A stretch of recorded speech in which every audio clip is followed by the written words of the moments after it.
wealth of our country, National Mission for Manuscripts was established in 2003 by the Ministry of Culture, Government of India.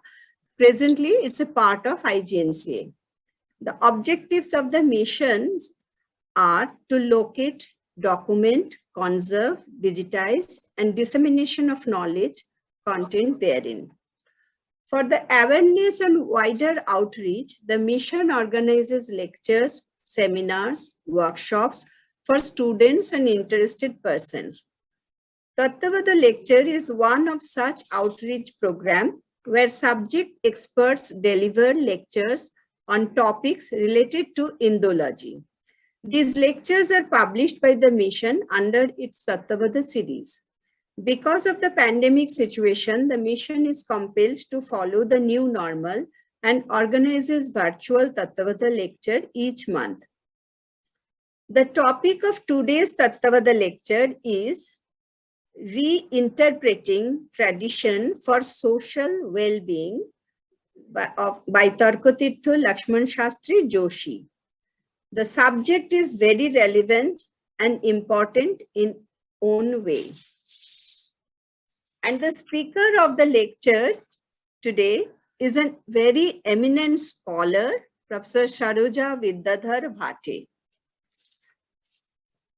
I will give a brief about her. It's a very big, whatever I say, she is very eminent and professor. And she is connected with Indira Gandhi National Center for Arts for a long, long time. Professor Saroja Bhate was the head of Department of Sanskrit and Prakrit Languages, University of Pune, from 1987 to 2001. And he was the coordinator of very important programs.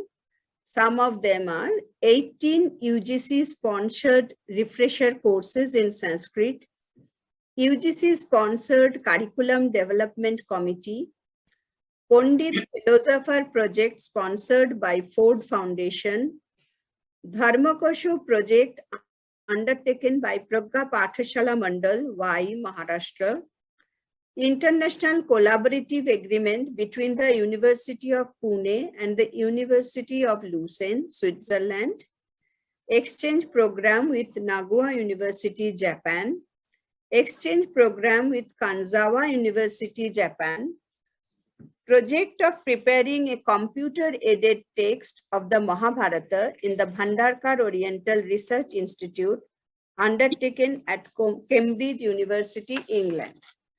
Like many others, he was the member executive board of Bhandarkar Institute, Pune. He has received lot of honors and awards. Award of Ideal Teacher twice by Municipal Corporation, Pune.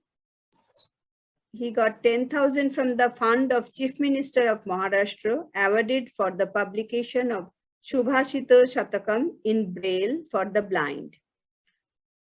Adi Shakti Puraskar by Mahalakshmi Trust, Pune. Pune University Shikshak Gaurava Puraskar on the occasion of the Golden Jubilee.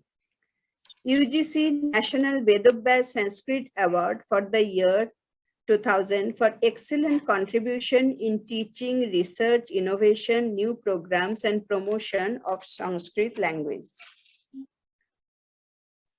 Number of books and articles have been published by her. I will name some of them.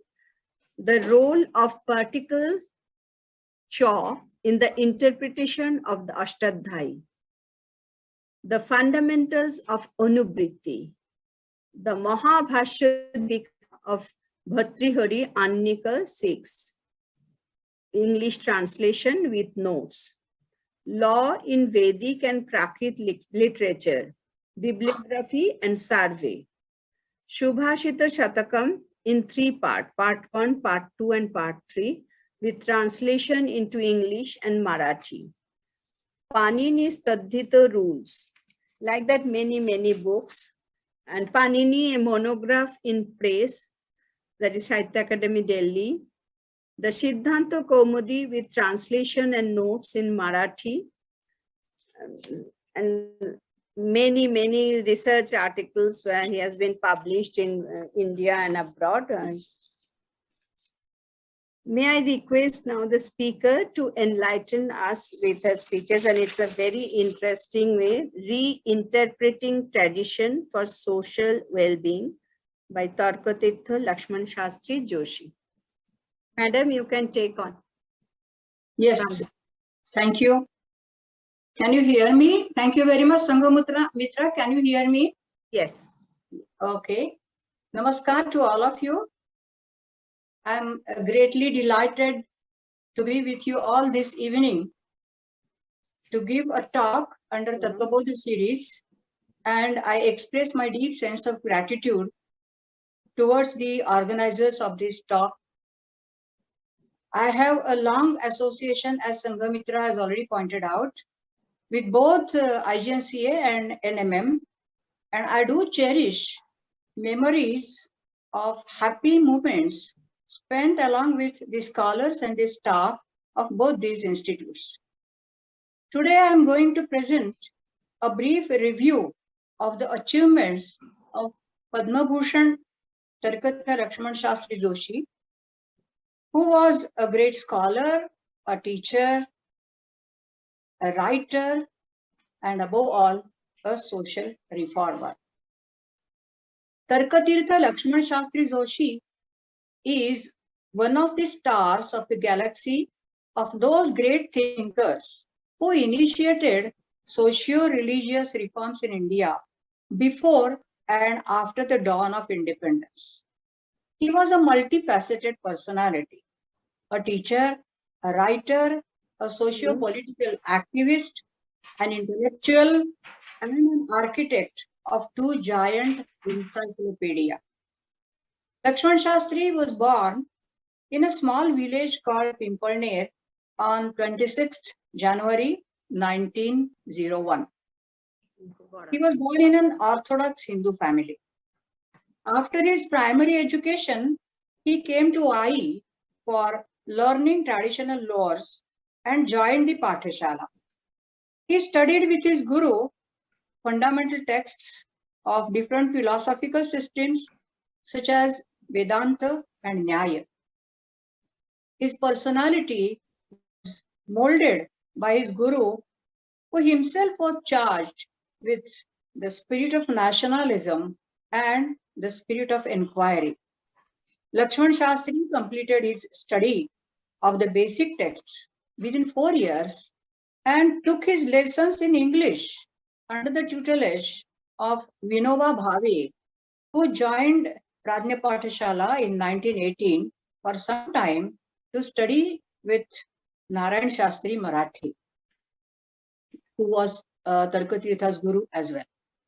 With the introduction of English, he developed a great liking for the language and its literature. Since it was not possible to pursue study of English in the Pathashala, he secretly ran away to Baroda to join Vinoba, who introduced him to great authors like Gibbon and Mill.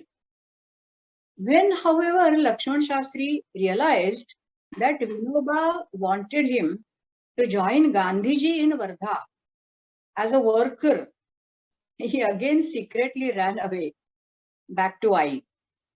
And then he went further to Varanasi to complete his study of Navya Nyaya and earned his title Tarkateertha, the way he was called throughout his life, or he was addressed throughout his life.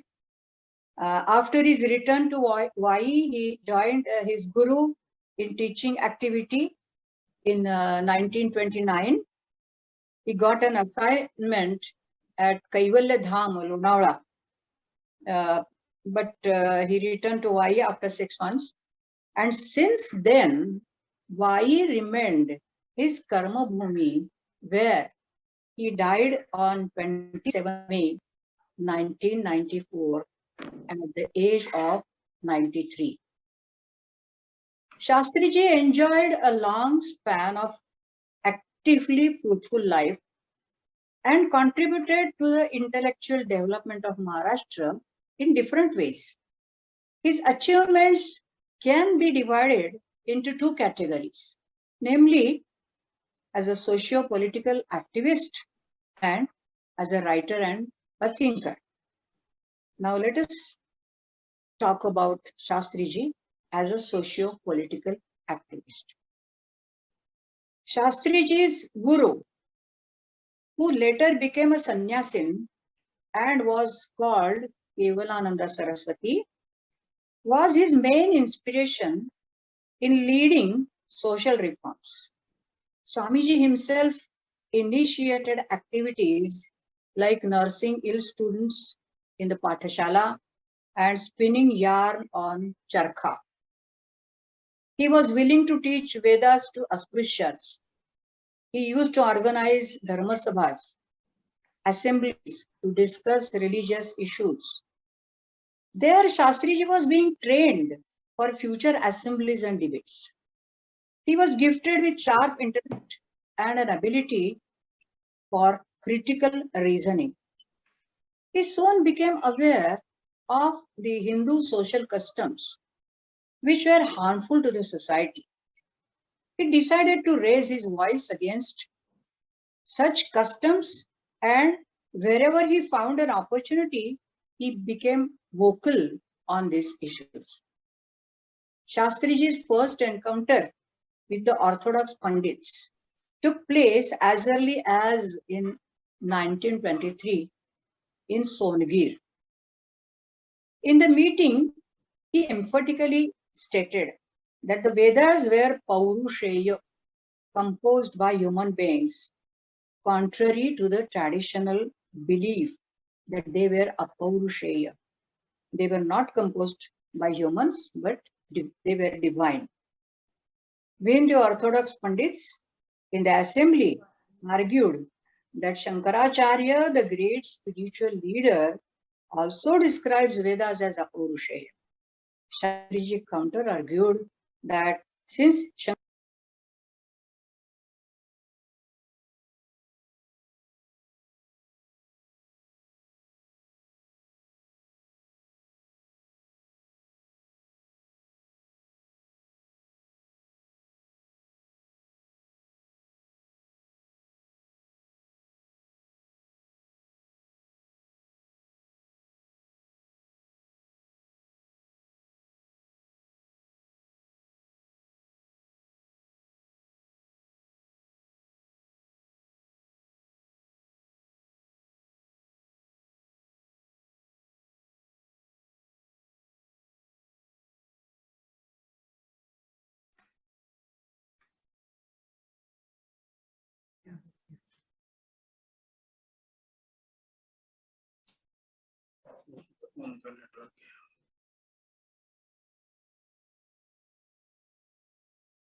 उनका network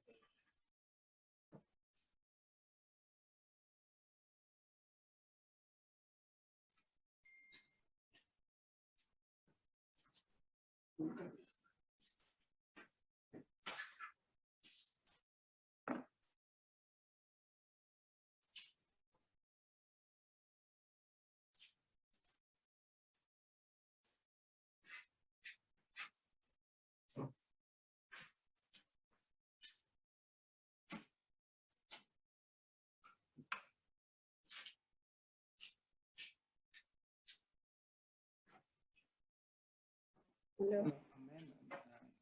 mobile ना ये हो गया, mute हो गया, बोलिए unmute करने के लिए।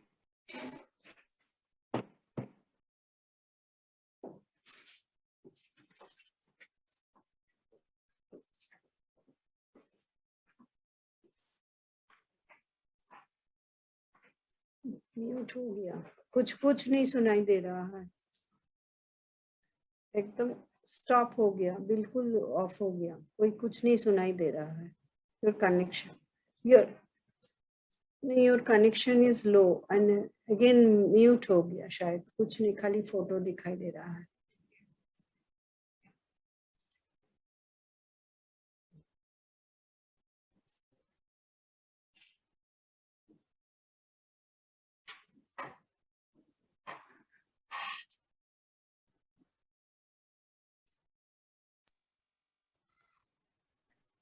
अब कैसा है?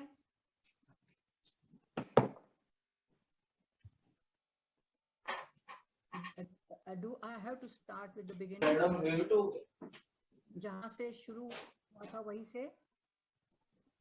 Should I continue? Can't see you. We see you now, and little louder also. You are not visible. Video on है? वीडियो ऑन है. अभी वीडियो आ गया. हाँ, थोड़ा साउंड को बढ़ा दीजिए.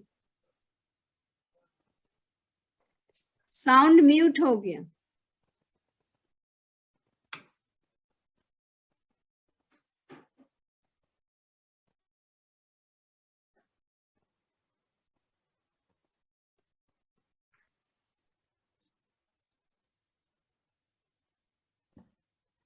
Do you hear me or not? Do you hear me or not?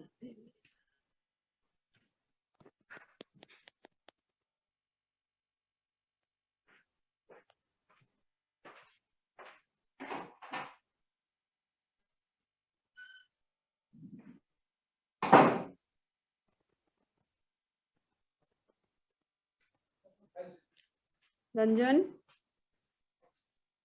इस रंजन को बुला के ले.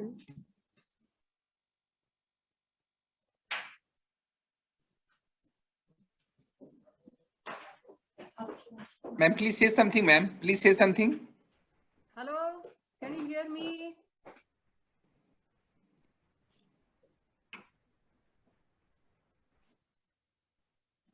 Hello? I don't know. I don't know what is wrong.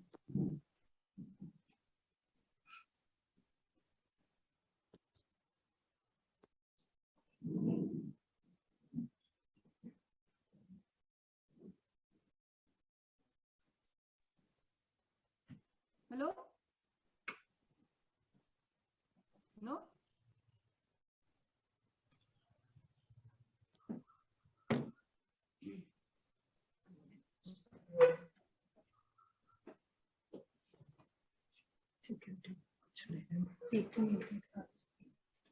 Shridhar के पास.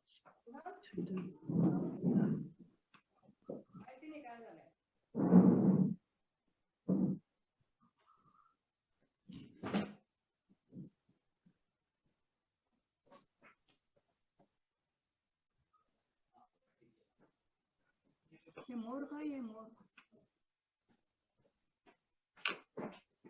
मोर आहे का मी माझा व्हिडिओ ऑफ करते. Network and slow. Network problem आहे का?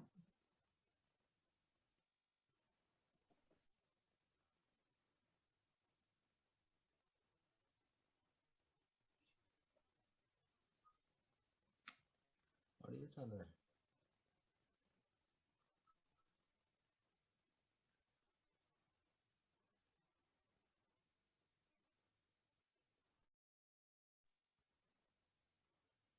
चालू आहे ना तुमचा? हो ना.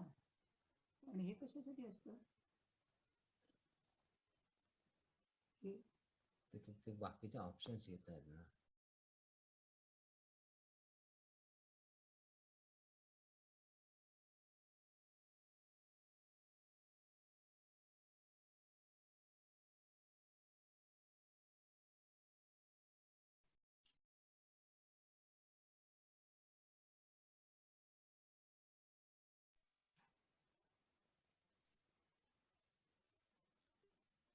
त्यांना मी म्यूट दिसते.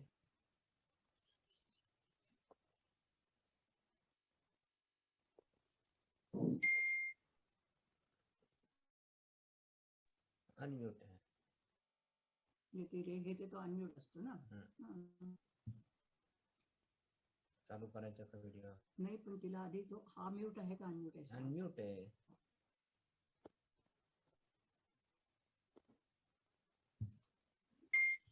On my side, it is no mute.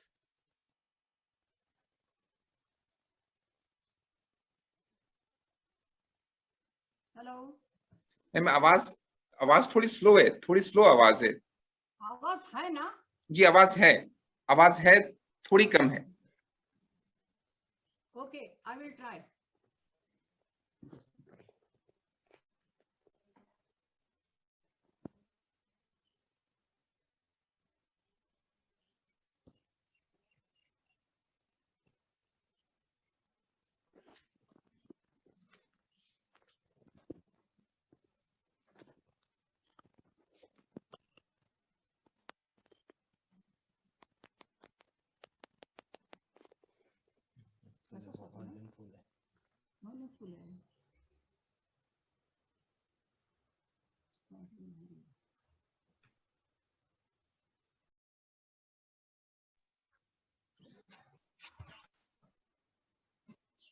Can you hear me now?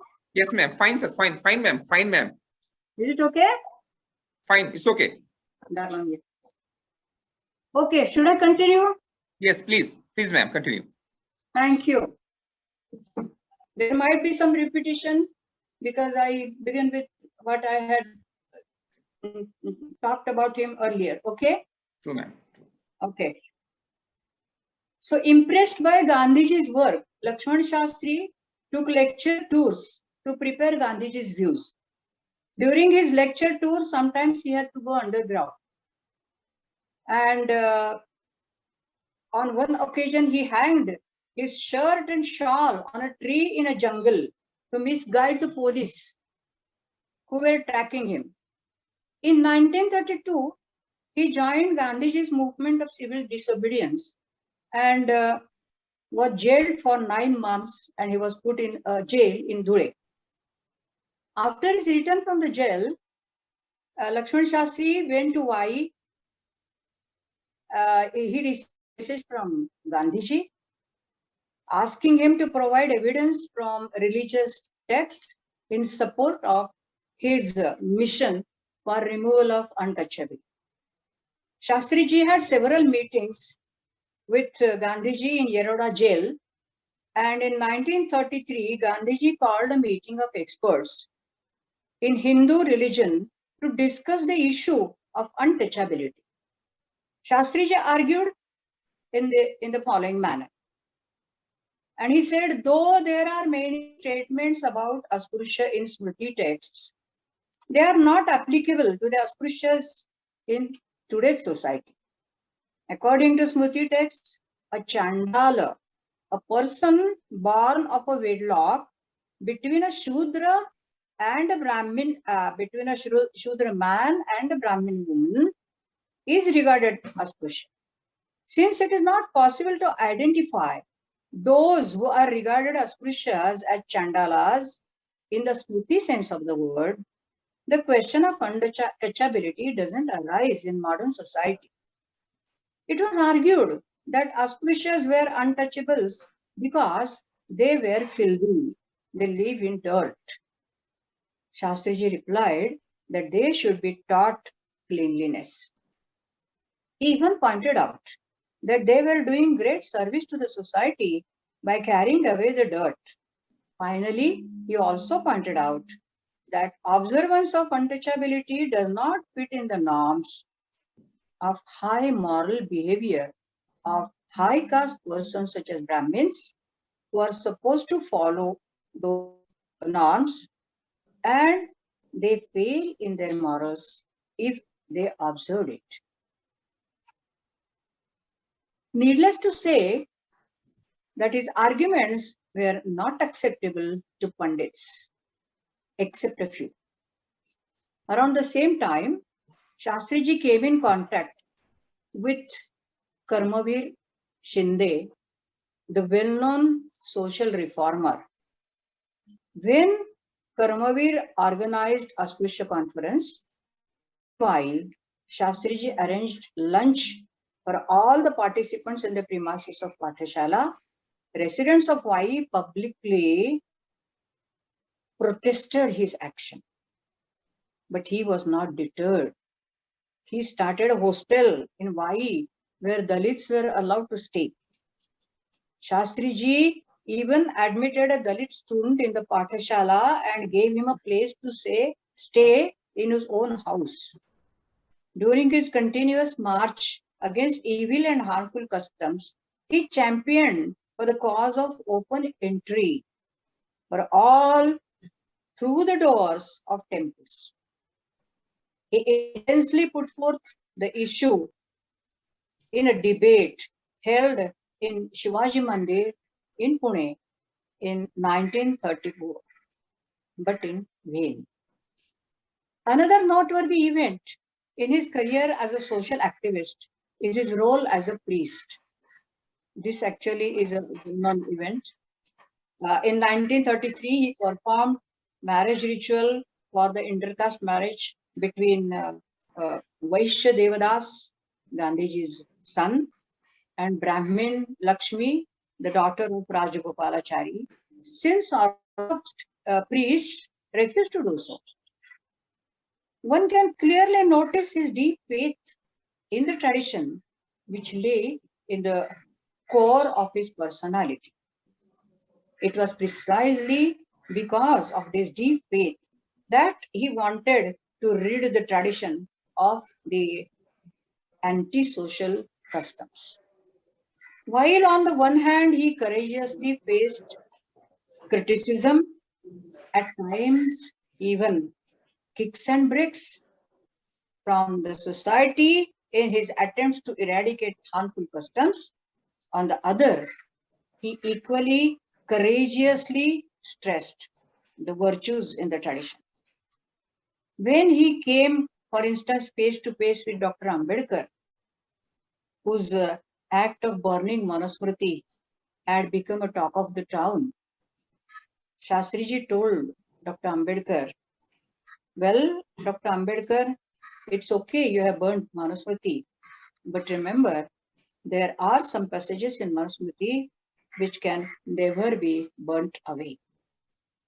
Shastriji found yet another platform for his socio-religious reforms in the form of Dharma Nirnaya Mandal, which started with Swamiji's initiative in 1934. His lecture tours continued as a part of the propaganda of the objectives of the Mandal. Revival of Somanath Temple in Gujarat in 1951 is a distinct event in Shastriji's career as a socio-religious reformer. When it was decided to rebuild the shattered temple of Somanatha and to open the new Somanath temple for all, including auspicious, Orthodox priests refused to perform the installation ceremony. Shastriji, along with Swamiji and a few other priests, went there on the invitation and performed the ritual with full details as prescribed in the religious texts. This historical event kindled the spirit of freedom beyond caste and creed and spread the message of equality. Apart from the socio-religious reforms, Shastriji took part also in active politics. He came in contact with Lokmanya Tilak and perused his Gita Rahasya. He said about the book that he agreed with Tilak's Karma Yoga because it was based on humanism and not on Hinduism. He started working for Congress Party sometime around 1920. He undertook lecture tours in support of Gandhiji's Satyagraha, Salt Satyagraha. He was also canvassing for Congress Party 1937 elections of Mumbai region, and during this period, he met the great revolutionary, the Marxist, Dr. M.N. Roy. Roy had joined hands with Congress Party at that time. Impressed by Roy's rational approach, Shastriji joined his party and started participating in the activities of the party. In Mr. Roy and his Shastriji's comprehension of Marxism became deeper, and his rationalist outlook became sharper. This outlook is reflected in quite a few of his later writings. He was for some time General Secretary of the Maharashtra branch of Radical Party. He was so strongly influenced by the radical ideology that in one of his articles in his daily Sangram published in Mumbai, he described Gandhiji's Quit India movement as the corpse of revolution. Though his association with the members of the Radical Party continued, even after his dissolution of the dissolution of the party and the death of Mr. Roy in 1954, Shastriji re-entered Congress in 1950 and started canvassing for the party. He just won a seat for Yashwantrao Chauhan in the election, and since then he came to be regarded Yashwantrao Chauhan's political mentor. During later period, he continued his association with Congress, but never aspired for any position.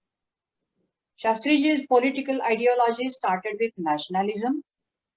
He was for some time strongly influenced by Gandhiji's ideology. However, he was not much in favor of Gandhiji's philosophy of non-violence, ahimsa, and he therefore embraced the philosophy of radical humanism and carried it forward to new humanism, that is Nava Manavatavad. Though he did not add any new thought to the ideologies he adopted, he offered the critical evaluation and presented them in his writings for clear understanding of the common man. The single powerful current flowing through his ideological journey was the current of humanitarian outlook. This outlook is reflected in his criticism of various socio-political movements such as Satyashodhak movement, Bhudana, and reservation. Now let us try to find out his contribution as a writer and a thinker. Shastriji was a prolific writer. Some of his writings are still unpublished. His writings are mainly concerned with Vedic culture, religion, contemporary social and political issues. He also wrote a review of Marathi literature. All his writings reflect his deep thinking and penetrating approach.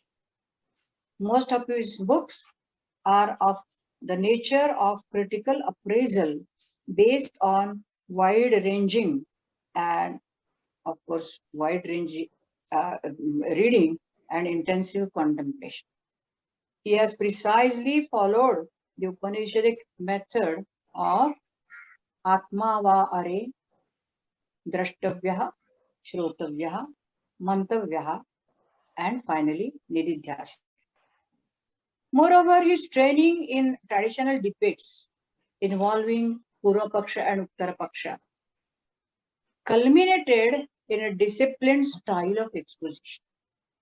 His exhaustive treatment of the subject under discussion is evinced by his reference to events like French Revolution and World War.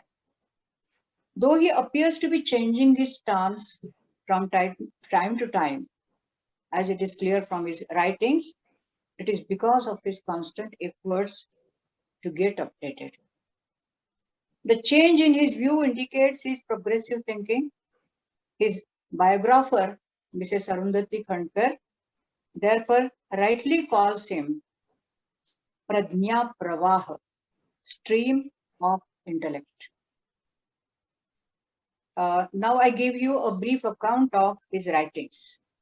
Ananda Mimamsa is Shastriji's first book written by him at the age of 27, which is published in 1928.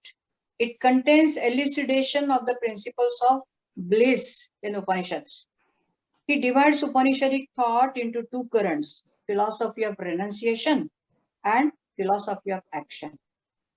According to him, Ananda Tattva upheld by the Upanishads can be traced back to the Vedic outlook on life, and that is more beneficial for the well-being of the modern society.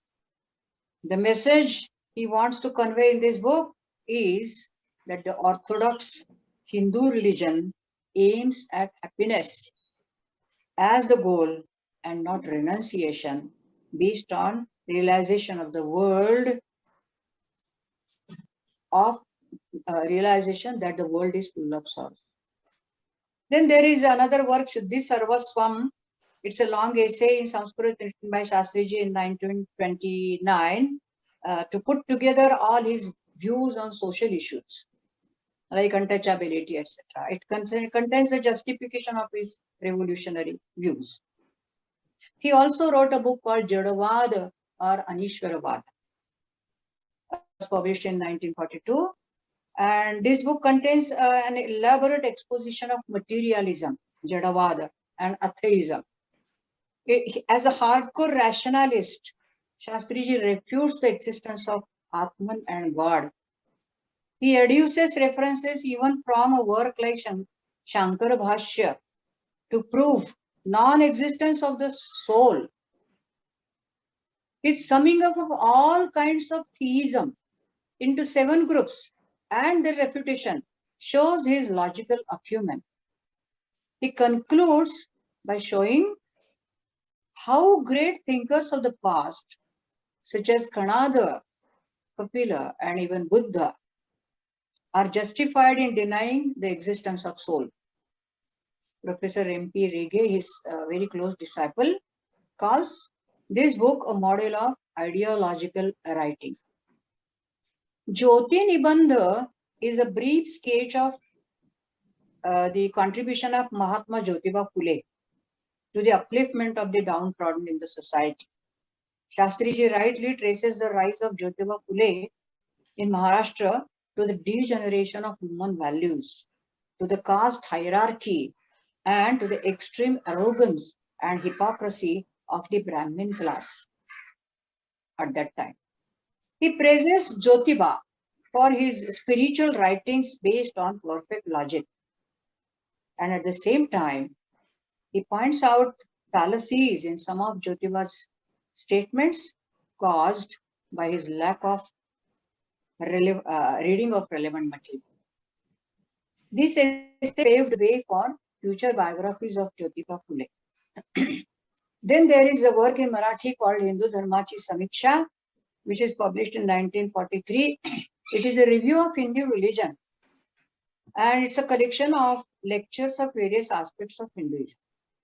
As Shastriji himself points out in the preface, the whole review is based on his Marxist approach.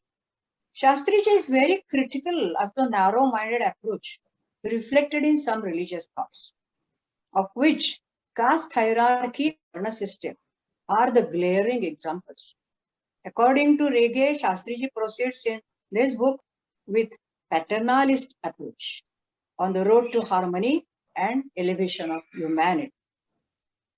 Another very important book is called Vedic Sanskriticha Vikas, which is a collection of few lectures Shastriji gave in Pune. Here, and this book is very recently also translated in English, here his interest has shifted from religion to culture. He has addressed various aspects of Vedic culture with a broader outlook. He has made it clear in the preface that this survey has a spiritual basis, adhyatmic. Distinct characteristics of Vedic culture are encapsulated in a precise manner. The book is a quintessence of his reflections of Vedic tradition.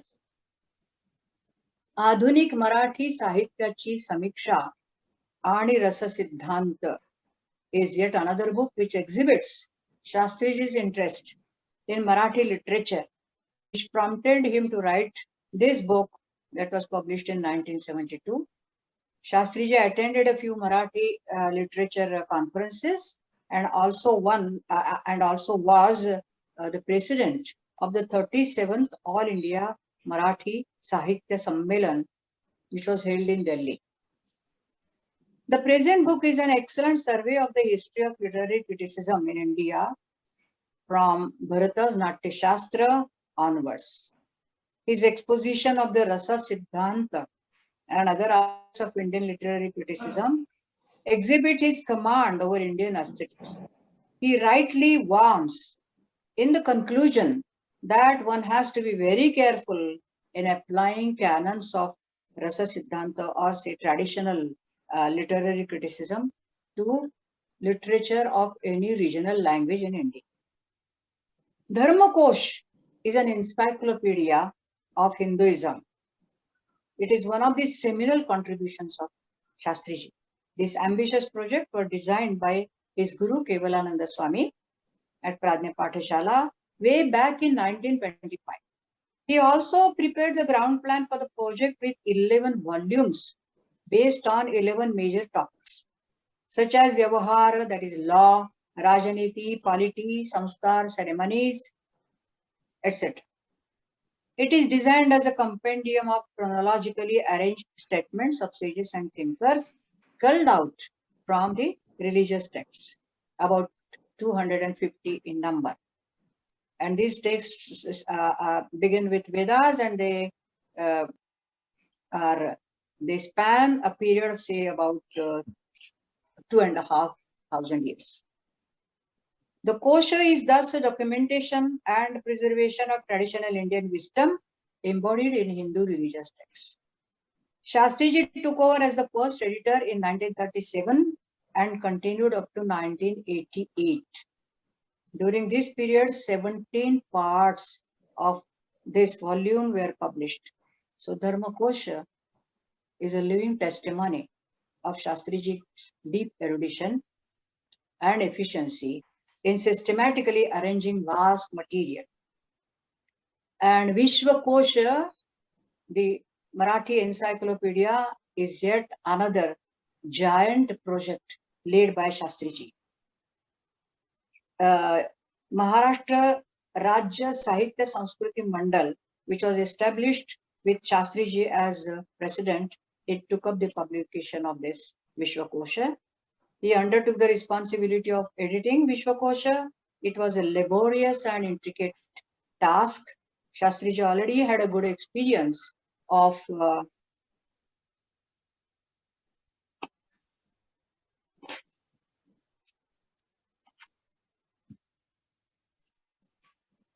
editing Dharmakosh at Y.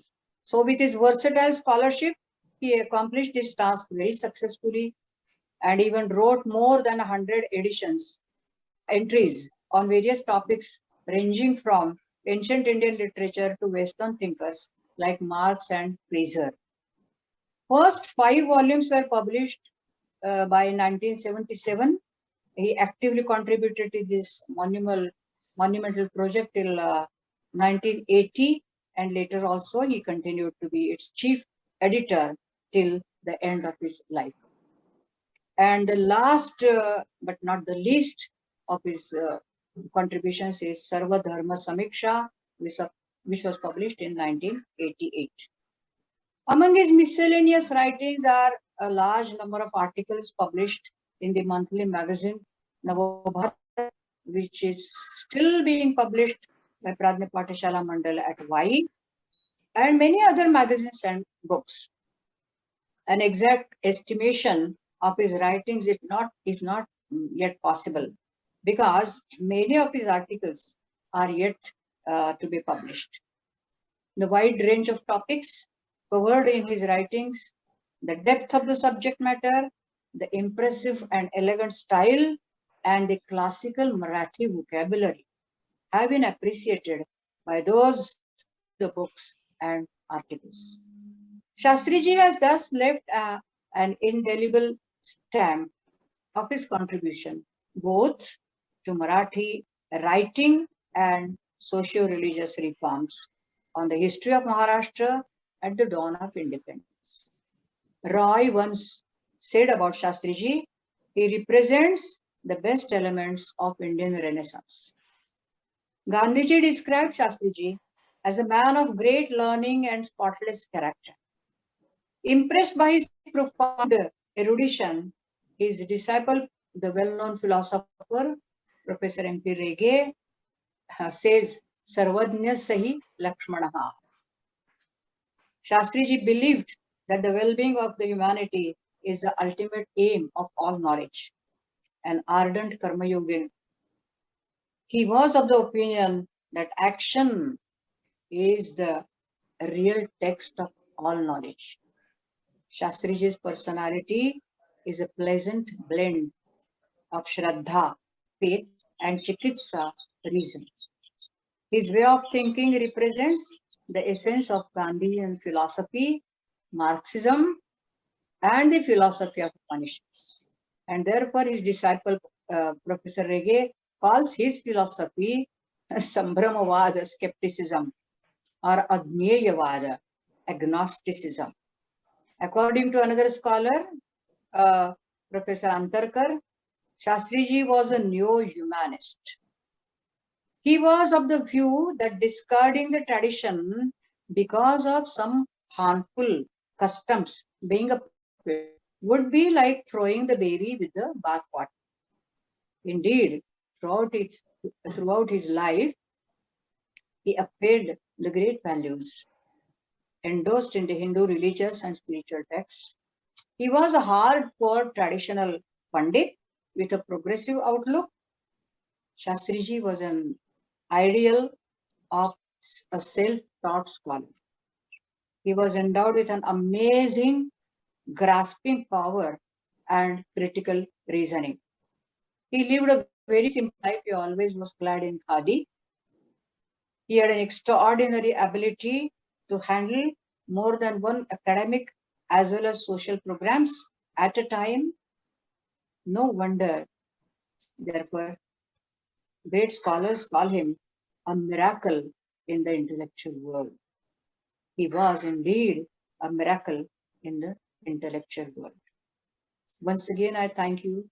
I thank the organizers and thank all those who joined me to give me a very patient listening.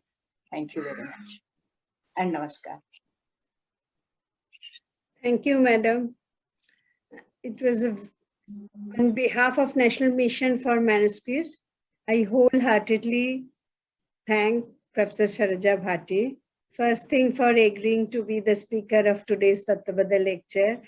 And actually today we came to know about the Tarkateertha Lakshmanashastri Ji quite, very vividly. You have depicted him in all slides of his thing. It was really remarkable. We came to know so many things which was unheard of.